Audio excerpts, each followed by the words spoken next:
Good morning, dear students. Welcome to Gurudeva Online classes.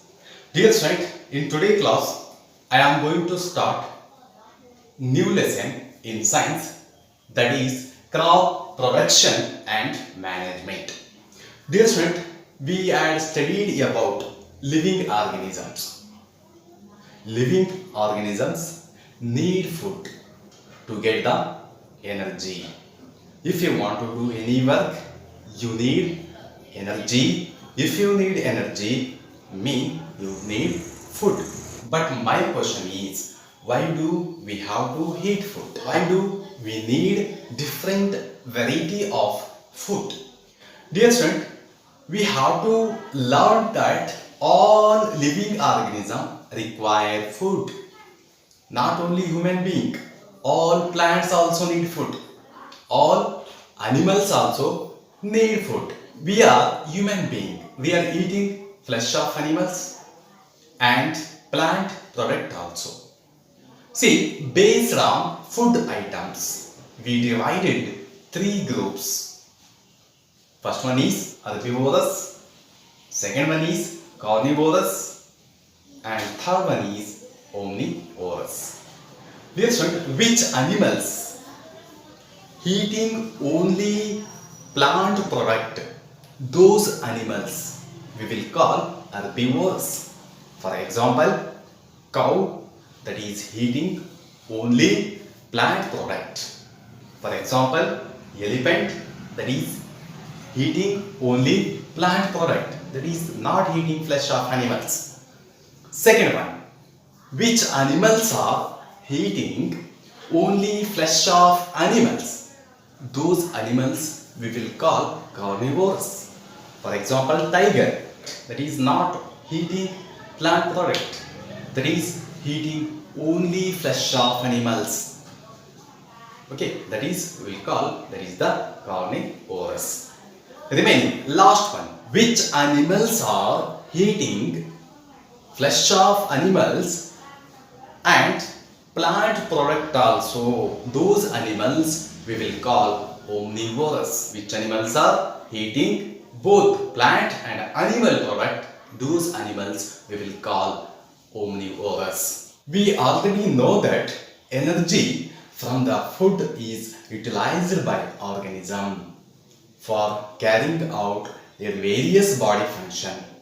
Dear friend, if we want to do any work, if you want to play, if you want to do any work, if you want to write the notes, if you want to read the books, you need energy. If you want energy, you want to eat the food. If you want to walk, you need energy. If you want to write any notes, you need energy. Okay, these all activities, if you want to do, you need energy. If you need energy, you will getting energy from the food only. Dear friend, in this lesson, topic to be covered: what is agriculture? What is crops? Agriculture practices, basic practices of agriculture production, and some sub points also: sowing, adding manure and fertilizers, irrigation, protecting from weeds, harvesting, storage. These all points as to I be told, covering. if you want to do any work, if you want to play, if you want to read, if you want to write any notes, you need energy. You will getting energy from the food only. Other than these activities, we have some body functions. These body functions also working on energy. If we are not eating different types of food, these body functions also not working in our body. For example, digestion, respiration and excretion. When we eating food, then only these all body functions working in our body. To do these all functions, we need food. That food we are getting from the plant and animals. Dear student, we know some animals depending upon plant, and some animals, those are depending upon only animals, those are eating only flesh of animals, and some animals depending upon both plant and animals, that is based on food. We divided three types. Dear student, in this lesson we are going to study about agricultural practices. Since we all need food, to get the food we have to do agriculture. We have to understand here how we can getting the crops from the agriculture. Dear student, we know some animals are autotrophs, some are heterotrophs, which are producing itself. Those are we will call autotrophs, which animals are depending upon another animals. Those animals we will call heterotrophs. Yes, friend. Large number of peoples in our country. How can we provide food to a large number of people in our country? To provide large number of people, we have to be produced a large quantity. We have to produce large scale of food to provide large number of people. Yes, friend. To provide food for a large population, we have to maintain regular production, and proper management and distribution is very important. Dear friend, in this lesson we have to understand here what is agriculture. Dear friend, agriculture is the process of producing food.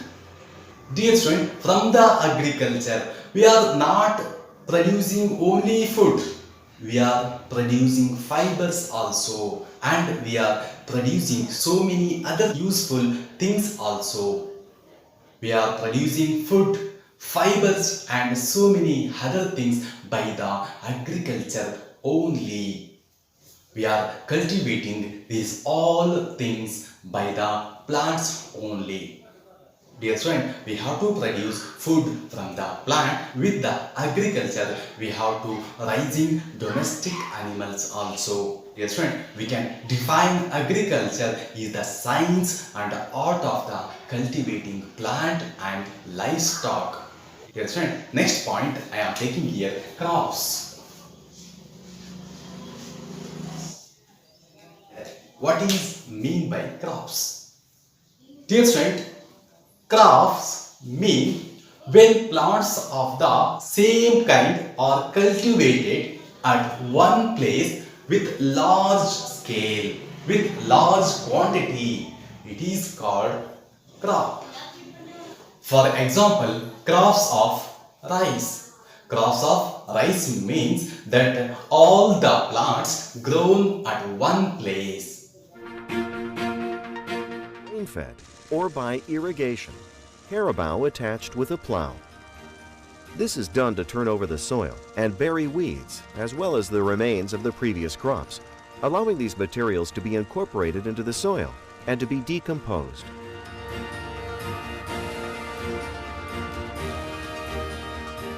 When the land has been plowed, harrow the fields twice at a 1 week. Make sure that the field is flat and for water to be evenly distributed in all parts, either by transplanting pre-grown seedlings in seedbeds to 9 days after sowing.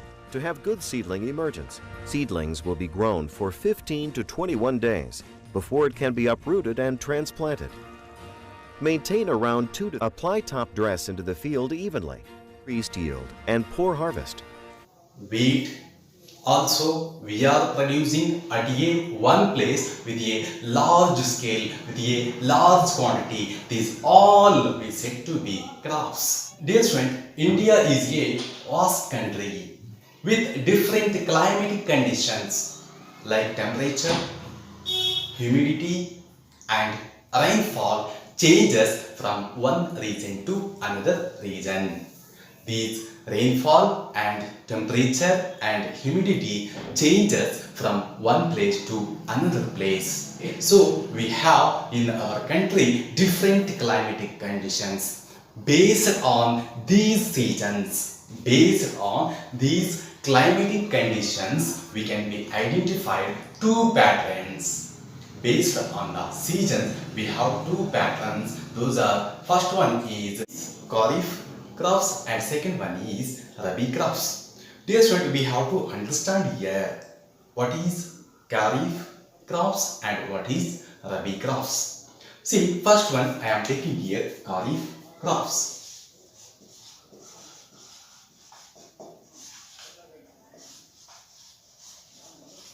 See, Kharif crops, the crops which are sown in the rainy season, those crops we will call Kharif crops.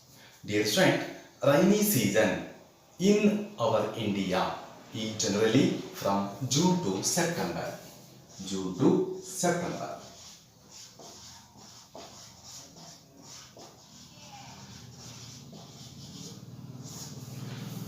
Which crops we are growing in the rainy season, those crops we will call Kharif crops. For example, we are growing paddy in the rainy season, maize, soya bean, groundnut and cotton. These all crops we are growing in the rainy season. So we can say these all crops, that is the Kharif crops. Dear student, these all crops need more water. So we have to grow these all crops in the rainy season. So these all crops, we can say these are the Kharif crops. Okay, dear student, next I am taking here Rabi crops, which are crops we are growing in the Rabi crops. Second one, that is the Rabi crops. Rabi crops. Dear student, which are the Rabi crops? Which crops cultivating in the winter season? Which crops we are cultivating in the winter season? Those crops we will call Rabi crops. That is generally in India, October to March, that is the winter season. October to March, this is the winter season. In this season, which crops we are growing, those crops we will call Rabi crops. For example, we are growing wheat in the winter season.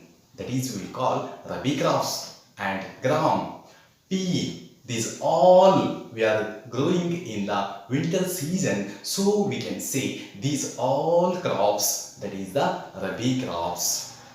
Beside these all crops, some farmers are growing pulses and vegetables are grown in summer season.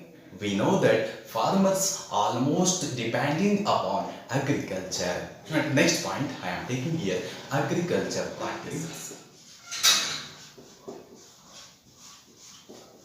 Cultural practices.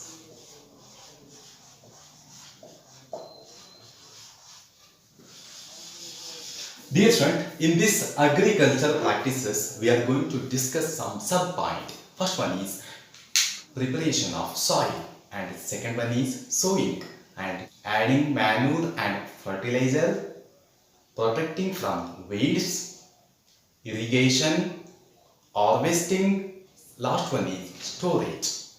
These all sub-point we are going to discuss with details in this lesson.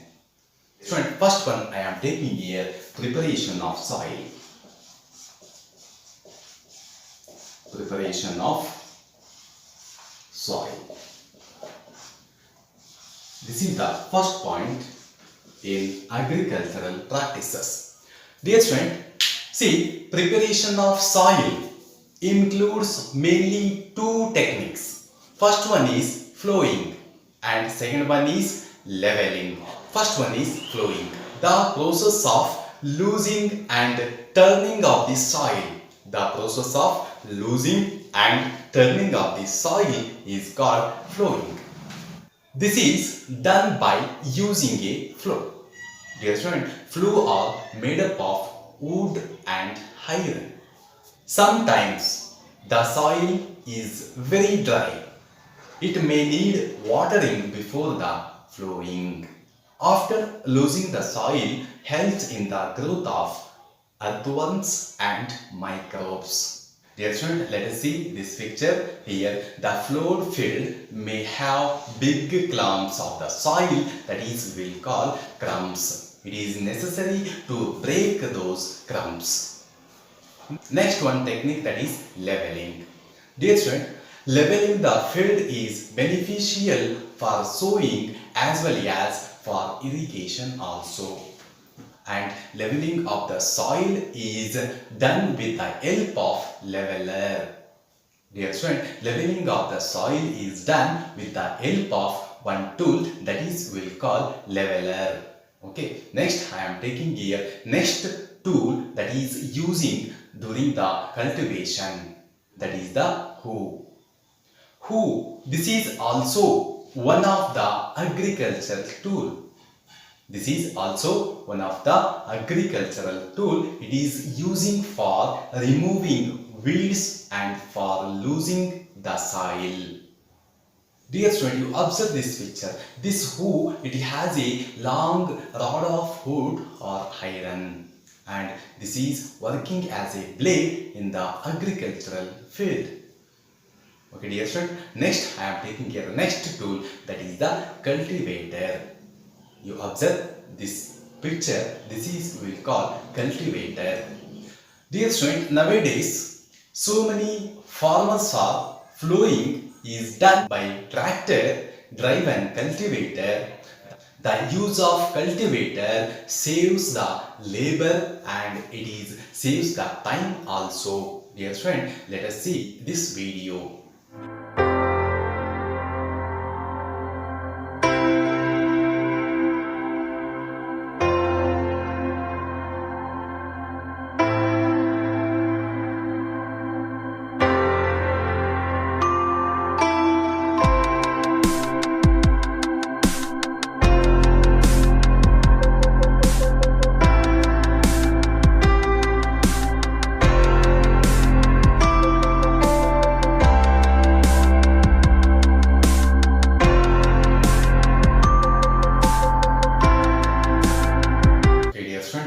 Seen cultivator video. Dear student, next I am going to take here benefit of flowing.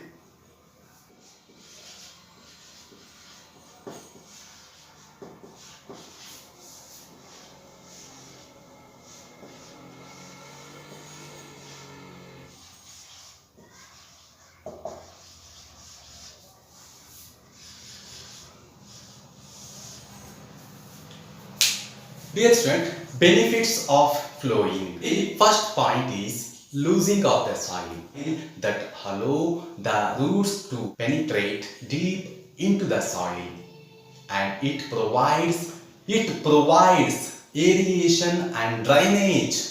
The loose the soil allows the roots to breathe easily even when they go deep into the soil. When roots are going inside of the soil very deeply, in that moment also that is helping to breathe very easily. Okay, this is the second benefits of the flowing. Next, fertilizers and other nutrient required for crops get mixed uniformly with the loosed soil. This is one of the benefits of the flowing. And last point, loose soil helps the growth of the earthworm and other microorganisms. Some of these microorganisms decomposes dead plants and animals to needed nutrients and minerals.